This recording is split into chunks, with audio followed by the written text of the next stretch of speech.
Hello বন্ধুরা, আমি এখন বানাবো আমুদি ফ্রাই। ওবেলা যেহেতু আমি বকফুলের বড়া করেছিলাম সেই বাটির মধ্যেই করে নিচ্ছি, যার জন্য এই বাটিতে চালের গুঁড়ি লাগানো আছে। আর এখানে দিয়েছি হচ্ছে বেসন, আর দিচ্ছি হচ্ছে লঙ্কার গুঁড়ো কেটে কেটে করো। এখানে দিচ্ছি হচ্ছে কর্নফ্লাওয়ার 1 চামচ, একটুখানি দিয়ে দিচ্ছি ভাজা মশলা, 1 চামচ বাটা আছে হচ্ছে আদা লঙ্কা আর রসুন বাটা, এটা দিয়ে দিচ্ছি। একটা দিয়ে দিচ্ছি হচ্ছে ডিম। সামান্য পরিমাণে জল দিয়ে ব্যাটারটাকে আমি তৈরি করে নিচ্ছি। এই যে আমার ব্যাটারটা বানানো হয়ে গেছে, আর এই যে আমুদি মাছ। চলো, কড়াইতে তেল গরমও হয়ে গেছে, তেল গরম হয়ে গেছে, এবার দিয়ে দিলাম। এই যে আমার এখানে আমুদি ফ্রাই হয়ে গেছে।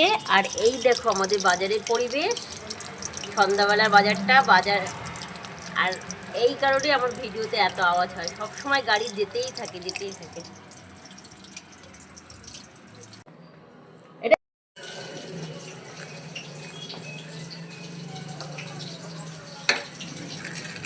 কেমন হয়েছে? Fantastic fantastic.